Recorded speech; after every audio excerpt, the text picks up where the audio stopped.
سلام، چطورین؟ بچه‌ها برگشتیم با قسمت دوم یک فنجون حرف حساب، ولی امروز فنجون نداریم. اصلا یعنی یه ذره سیستم به هم ریخته. یه مهمون خیلی ویژه داریم. سلام بچه‌ها. با سام هستیم اینجا. خب سام خودتون می‌خوای معرفی بکن. سلام بچه‌ها، سام گوشه هستم.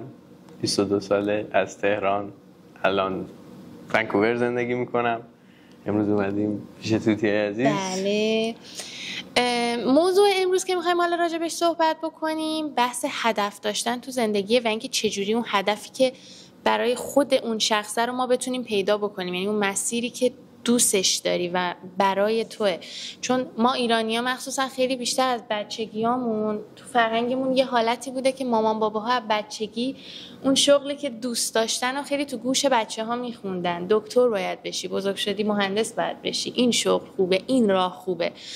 واسه همین فکر میکنم خیلی از بچه‌ها مخصوصا از سن فکر میکنم از 16 17 سالگی دیگه فکر میکنن که میخوان چیکار بکنن، انتخاب رشته و اینا میخوان بکنن.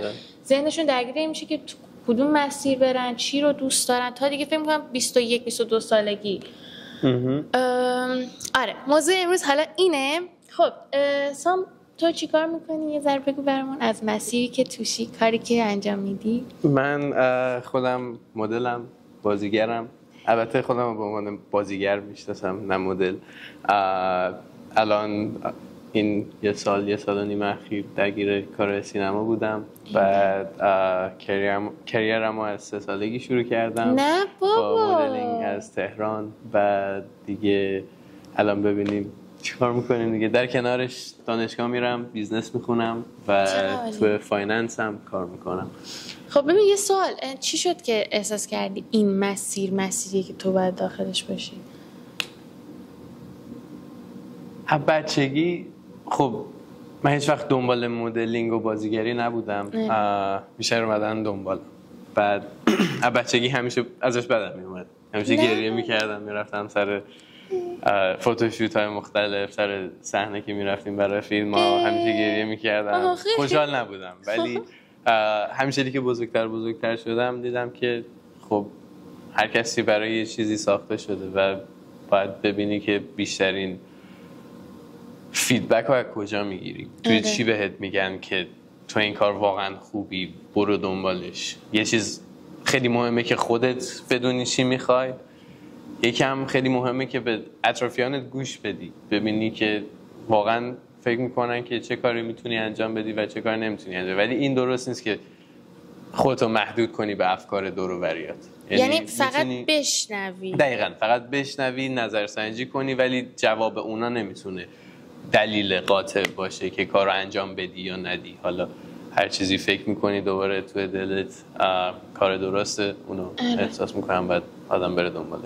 ایول، خیلی هم عالی. خودت چی کار میکنی؟ من که دیگه مربی فیتنسم. بعد ببین من عاشق کارمم، یعنی اصلا به انسان نمیدونیم، هر موقع مثلا منو میبینه شده ازم خیلی میپرسن که خسته نمیشی هی با آدما مثلا تو رفت آمدی و اینا.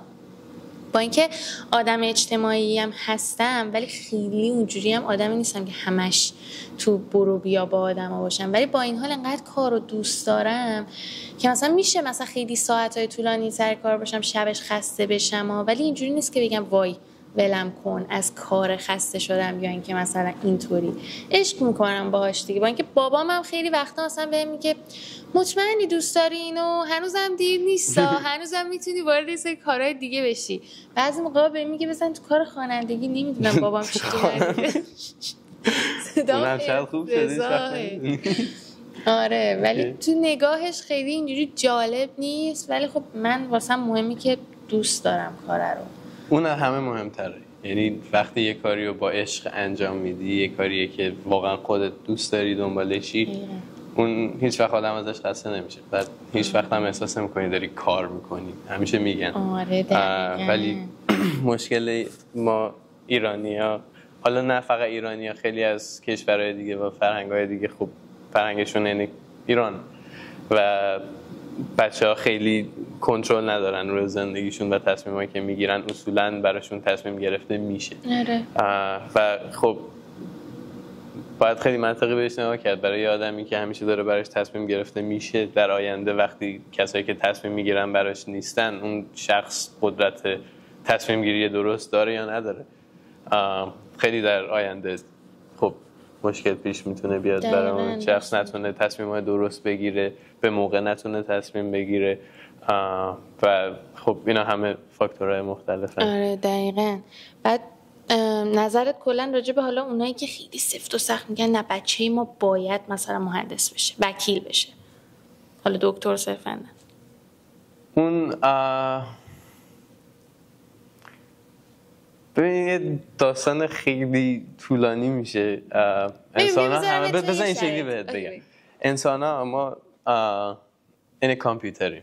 بعد از سن مثلا 1 سالگی تا 7-8 سالگی همه انسان ها پروگرام میشن. درست. بعد تو اون سن ها اگه مثلا روی چیزایی کار کرد و پروگرام کرد اون آدمو که مثلا به یه سری چیزا علاقه داشته باشه، در آینده میتونه یه آدم موفقی تو همون فیلد بشه. مثلا اگه بیزنس خودشو داره، اون پدر اون خانواده واقعا میدونن که آینده خوبی قرار داشته باشن، اون اوکیه. ولی مثلا اگه یه نفر از ترس میاد میگه مثلا بیا برو دکتر شو، بیا برو لویر شو، بیا برو مثلا مکانیک شو، مکانیک نه انجینیر شو، خودشون برای اینکه به چیزی شاید نرسیده باشن یا که خوشحال نباشن از زندگی و چیزی که بهش رسیدن، ترسشون باعث میشه که بخوان از محبت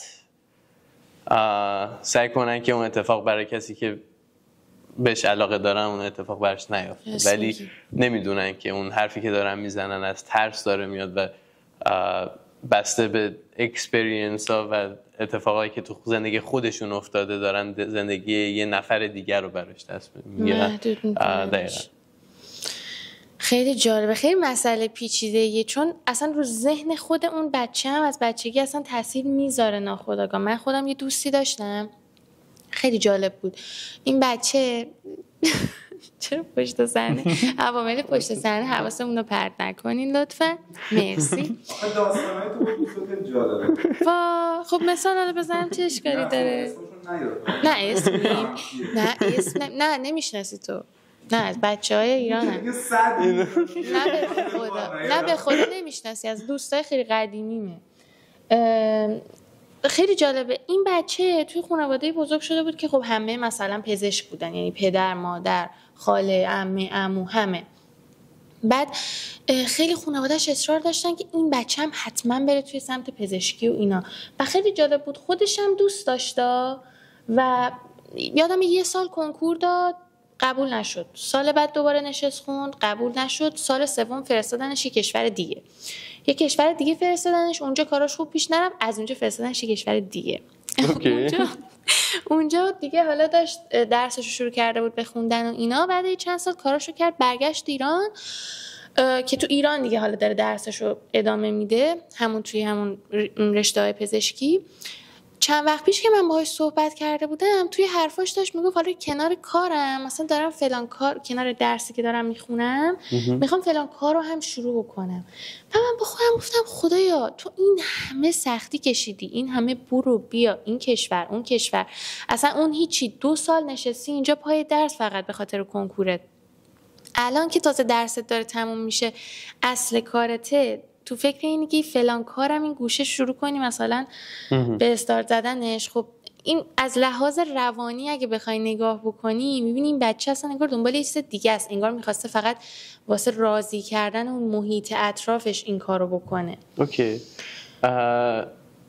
حرفتو میفهمم چی میگی. خیلی از اوقات دقیقاً خیلی از اوقات مثلا وقت میذاریم بچه‌ها، اصلا من خودم مثلا چرا یکی از دلایلی که بیزنس میخونم به خاطر خانواده‌مه و من باور دارم بیزنس اگه میخوای یاد بگیری باید بیزنس رو انجام بدی، نه اینکه بری دانشگاه تو کتاب یاد بگیری. حالا آدم میخواد بره لویر، میخواد بشه دکتر، میخواد بشه مهندس، میخواد بشه، لطفاً برین مدرسه، احتیاجه، ولی برای بیزنس داستانش فرق می‌کنه. این مدت یه چیزی از مهمترین چیزا تو زندگی زمانه و یه چیزی که هیچ وقت نمیشه، هیچ وقت بر نمیگرده و نمیشه خریدش. همیشه این وقت رو میذارین. خیلی از بچه اصلا وقت رو میذارن میرن دانشگاه، بعد دیپلمشون رو میگیرن، مدرکشون رو میگیرن. حالا خانواده خوشحال، مدرک داریم، من مدرک دارم، ولی بعدش میبینن که کاری که میخوام بکنن اصلا تو اون فیلدی که دربارش خوندن نیست، یا اینکه اگرم خوندن وقتی میخوام برن کار رو انجام بدن کاملا فرق میکنه. و یه جوری که مهمه بهش نگاه کردن اینه که خب الان این دوست رفته ترافل کرده، جای مختلف دنیا رو دیده، کالچرهای مختلف رو دیده، آدمای مختلف رو دیده، کلی تجربه به دست آورده تو همین راه که رفته درس خونده. یه درس خونده که شاید مثلا نخودم انجام بده، ولی اطلاعاتیه که داره.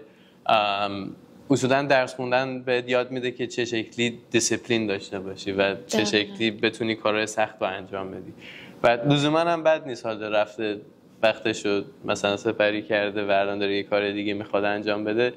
مهم اینه که تو همون مسیری که رفته، حالا یه هرچی بوده خونده، یه سری چیزایی یاد گرفته باشه ازش که بتونه تو کاری که میخواد علاقه داره بهش انجام بده، از اون بتونه استفاده کنه که تو اون کار خود اصلیش موفق بشه. نه راست میگی، قبول دارم.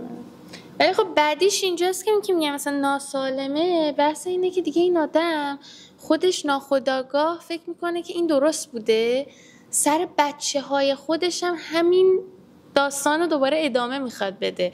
میدونی چون حتی یه بار تو حرفاش داشت میگفتش که آدمی که بعدن تو زندگی منم میاد حتما باید دکتر باشه. خب میدونی زندگی اصلا تغییر میکنه. یعنی نگاه این آدم از بچگی این شکلی بوده و خب این نگاه انتقال پیدا میکنه به بچه های اون توی حالا مثلا 10-15 سال آینده. 100%. و خب این اصلا درست نیست. حالا یه سوال دارم ازت، اگه راجع به این قضیه چیزی نداری بگی.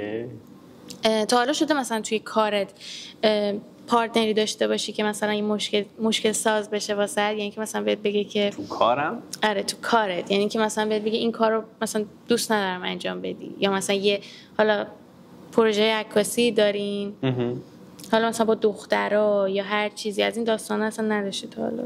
سوالت درست متوجه نشدم. ببین دیدی مثلا اینایی که تو کار موزیک ویدیو اینان خب یه سری عکاسی فیلم برداریایی دارن که دخترها مثلا کنارشونه.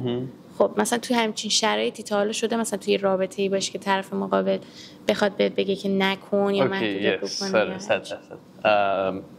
به خاطر فیلدی که توش هستم، مدلینگ، بازیگری، و به خاطر چهره‌ای که دارم خیلی برام سخته که تو رابطه باشم. و فقط نه فقط برای من، برای کسای دیگه هم که تو این فیلدن خب خیلی سخته. اصولا بزرگترین بازیگرا رو میبینی همشون کلی طلاق گرفتن، کلی رابطه‌های مختلف داشتن، هیچ کدومشون برای طولانی مدت با هم دیگه نمیمونن.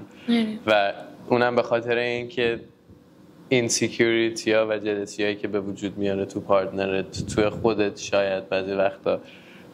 ولی آره این اتفاق افتاده برام. قبلا یه دوست دختر داشتم، بعد نه لزوما فقط به خاطر اون، خودم هم درست نمیدونم که وقتی مثلا توی رابطه ای، حالا کار زندگیه، ولی خب تهش دوباره میدونی که خب اگه این کار نبود، دوربین نبود، این کار غلطی میبود. و به خاطر اون خودم خیلی راحت نبودم انجام بدم، ولی شده خیلی و خیلی از کارامو باید انجام نمیدادم. خب مثلا چی میگفته؟ یه مثال بزن.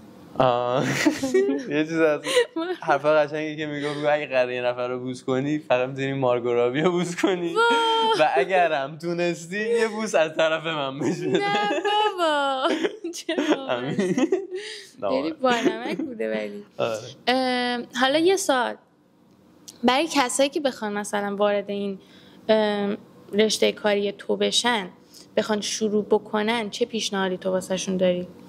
مثلا کسی که دوست داره مدل بشه، حالا بازیگری بکنن واسه مدل شدن. اوکی. خارج از ایران مدلینگو خیلی واقعا بهش علاقه ندارم و هیچ ریسپکت و احترامی ندارم. واقعا چرا شوخی بگم؟ واقعا یه هدیه‌ایه که به خدا به انسان‌ها داده و خیلی پشتش هنری نیست.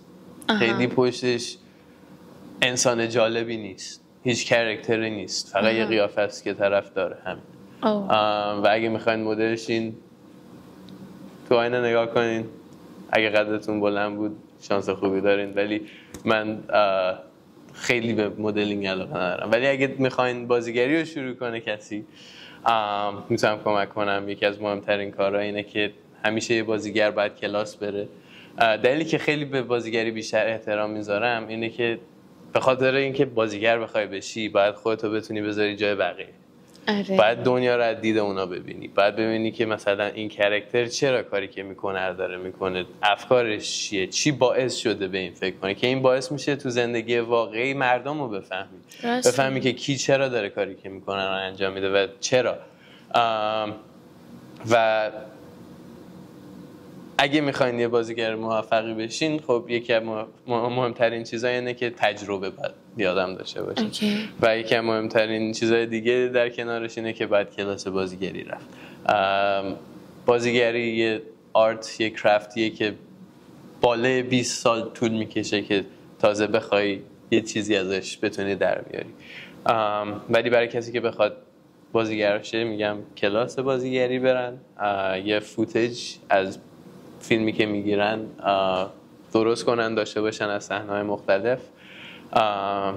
یه سری عکس هست به عنوان هدشات بهش میگن که با لباس اصولاً تیره، روشن و رنگی که شخصیت‌های مختلف رو به بیننده بشه نشون داد. آره با اونا عکس میگیرن. این عکس پاسپورتی میشه ولی یه ذره نزدیک‌تر. ولی مدل‌های مختلف. آره یه دونش مثلا قیافه جدی نگاه میکنی، یه دونش میخندی، یه دونش مثلا ملی میخندی. ولی آره مثلا جدیه میشه مثلا یه فیلم اکشن میخوان بگیرن دنبال بازیگرن، مثلا اون عکسه میره. مثلا میخوای یه کامرشال درست کنی برای مثلا چی بگم، یه برند خیلی خوشحال. یه برند خوشحال؟ آره. پشت صحنه؟ پشت صحنه.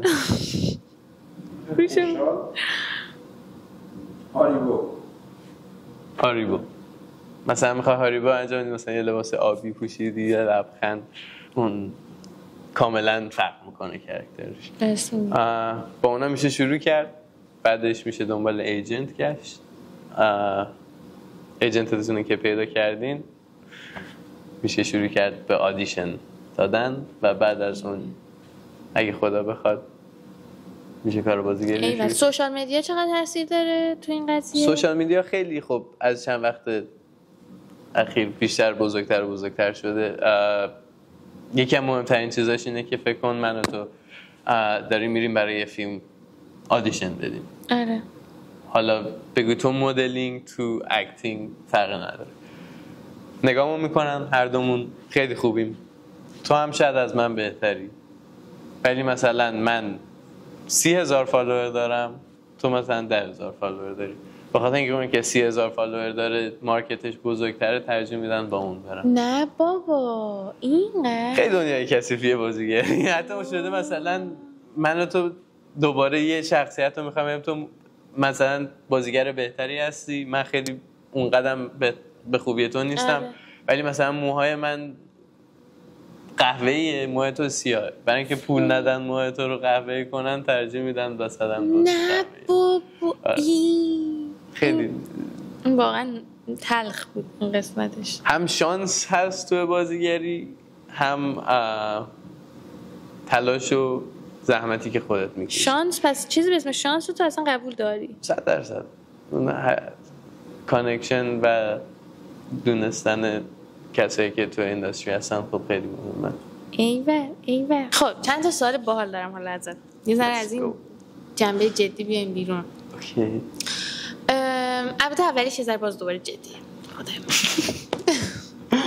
اگه این شغلت نبود چی شغلت بود؟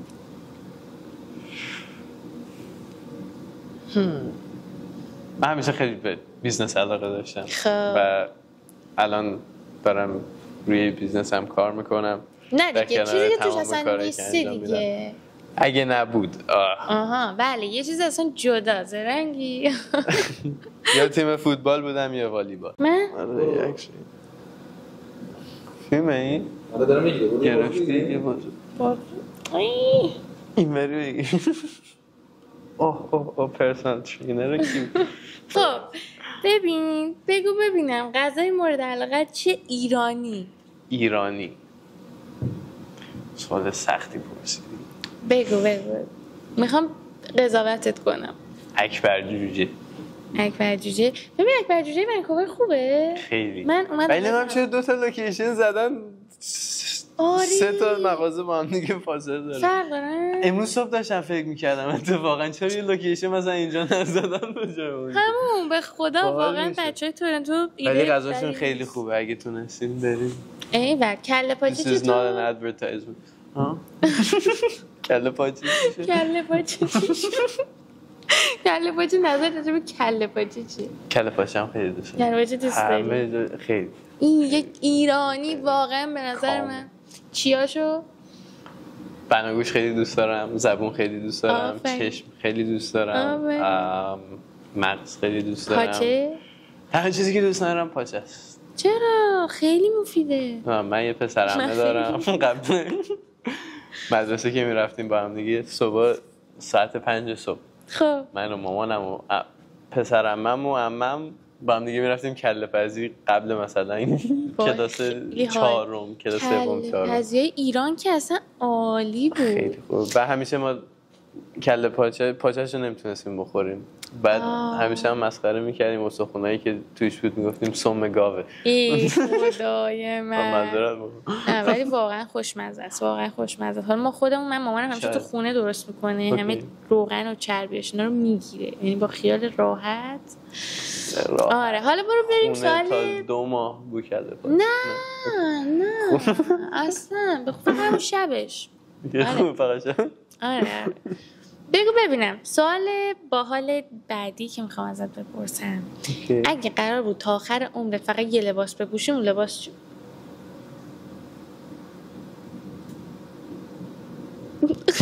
به هوا خیلی بستگی داره. به هوا خیلی بستگی داره. مثلا این شکلی بود اول دیگه من نمیدونم دیگه خودت میدونی. رنگم بگو هم یه مدل لباس هم یه مدل رنگ. میشه از کامرامن میگه آبی بود. رنگش که 100% آبی. آبی چی؟ ببین یه پست گذاشتم تو اینستاگرامم چند وقت پیش ات میزدی؟ نه یه دونه اتکلون میگم اتکلون کچلوار آبیه فکر کنم همون تا آخر زمین میخوابم باش. نه بابا آفرین خیلی خوبه من راضیم. خنکم هست بعد گرمم هست دیگه همه سیزنا میشه. خیلی خفنه. خیلی زود کثیف میشه بعد زود بشورم. آره دیگه ولی نشیکه واقعا مناسبم از همه جا و اینا هم گرمه هم گرم نیست. اوکی مرسی که اومدی امروز اینجا واقعا ممنونم و اینکه اولین مهمونه پادکست منی ها. واقعا؟ ای وای چرا همه پادکستاشونو با من استارت میزنن؟ ببین آخه من اصلا می‌خواستم از اپیزود 4 و 5 مثلا یکی 2 تایش بکنم ولی بعد دیگه تو اومدی تو دیگه اینجوری بودیم که نمیشه اینا از دست داد. ولی انشالله که بچه‌ها ساپورت میکنن. آره 100% لایک شیر کامنت. آره سابسکرایب کنین حتما. یوتیوب داره میره. آره دیگه بله پس چی و اینکه حتما اون کاری رو انجام بدین که واقعا دوستش دارین توی زندگی. یعنی هر چقدر بقیه هر چیزی رو براتون میگن به قول سام شنونده باشین گوش بدین اون چیزی که واسهتون خوبه رو از توی اون حرفا استفاده بکنین ولی در نهایت اون کاری که خودتون برای خودتون میبینین از همه بهتره رو انتخاب کنین و برین داخلش. مرسی. یه چیز میتونم اضافه کنم؟ بله سعی کنید خودتون رو بهتر از هر کسی دیگه بشناسین. اول با خودتون شروع کنین بعد نگران بقیه باشین. آره واقعا خودتون اولویت باشین. عالی بود خیلی کامل کننده بود. مرسی بچه‌ها فعلا تا قسمت بعدی. بای بای. یه واسه عکسم بگیرم.